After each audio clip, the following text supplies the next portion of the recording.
All right, what's up guys? Matt here from Loon Outdoors, and today we're kind of getting into season prep and what I do to kind of go through my season change.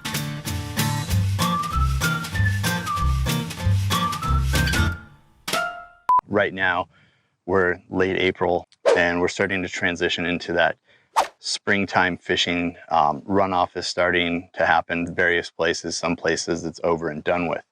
So the first thing that I like to do is, over the last year, I've probably gone to a ton of fly shops in different rivers other than my home waters, and I've collected these little tubs filled with flies because the guy behind the counter told me it was the hot bug. Most of the time this ends up in my vest pocket or something like that, but right now I like to take the time and put it into some of my boxes.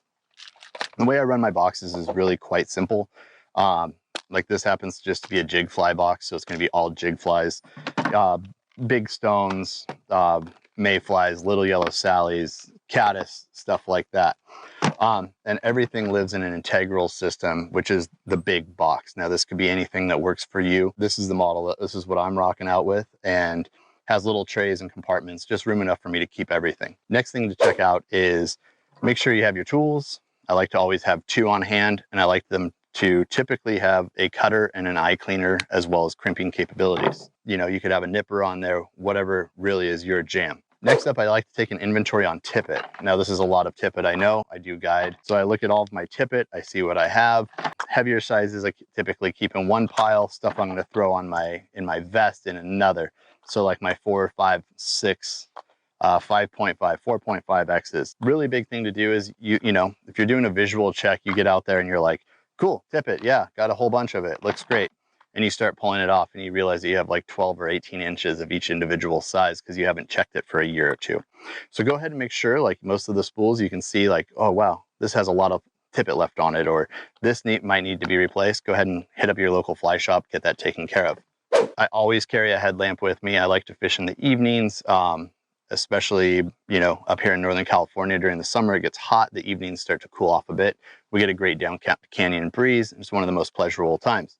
Typically walking out of the river at night, it's nice to see where you're going. Also great for dawn patrols. When I'm on my home waters, I know, which is the lower stack, I know I'm going to use an SSG. So once I start checking through my weights, I'm going to do an inventory on how many weights that I have.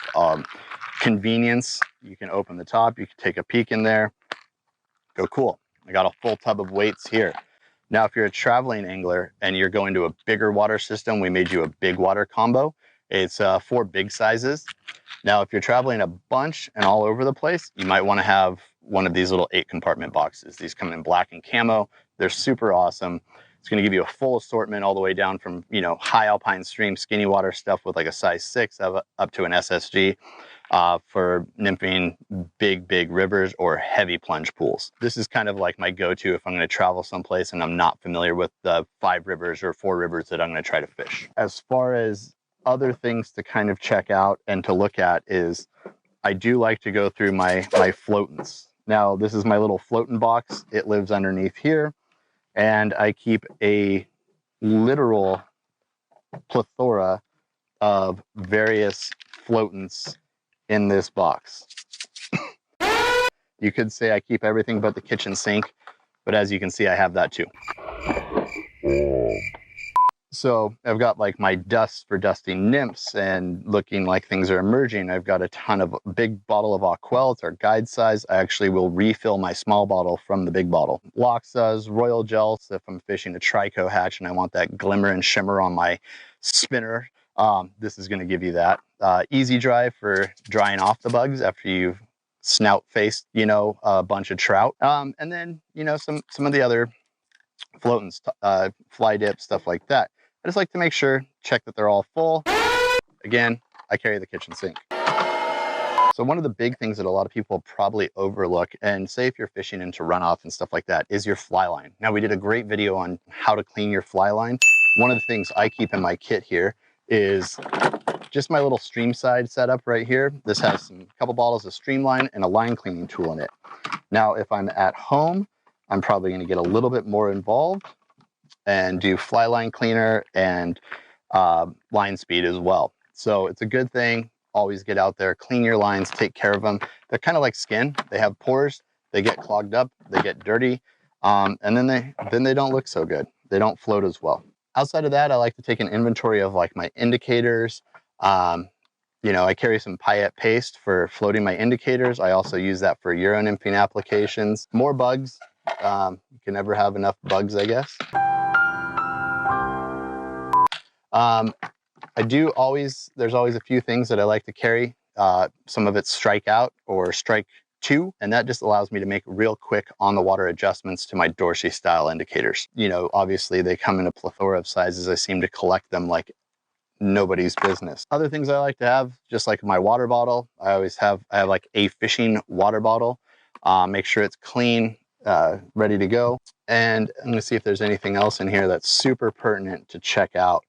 You know, we've kind of gone over everything. Probably a big one is to go through your pack, through like your little chest pack. I keep this pretty clean and lean when it's not in use, but you know, stuff that I keep in here all the time, like my sun gloves, a buff, maybe some sunscreen, and then I can go ahead and add my various pieces from the big box for the application that I'm fishing that day. As far as packs go, getting your pack dialed in is really a personal preference. I like to carry a backpack. I like to have snacks because I'm kind of a bigger guy. Typically, like I said, my water bottle, a net, tons of different bugs for our river systems that we're fishing.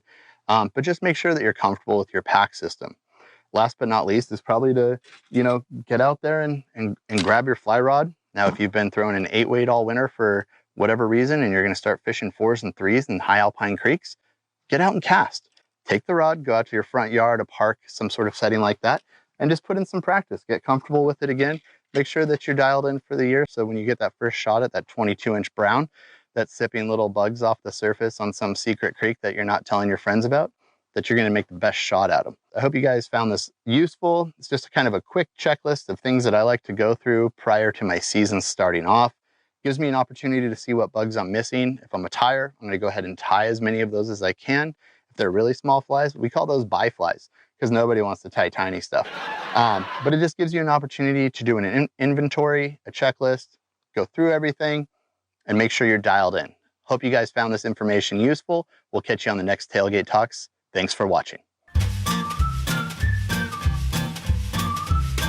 GoPro, stop recording.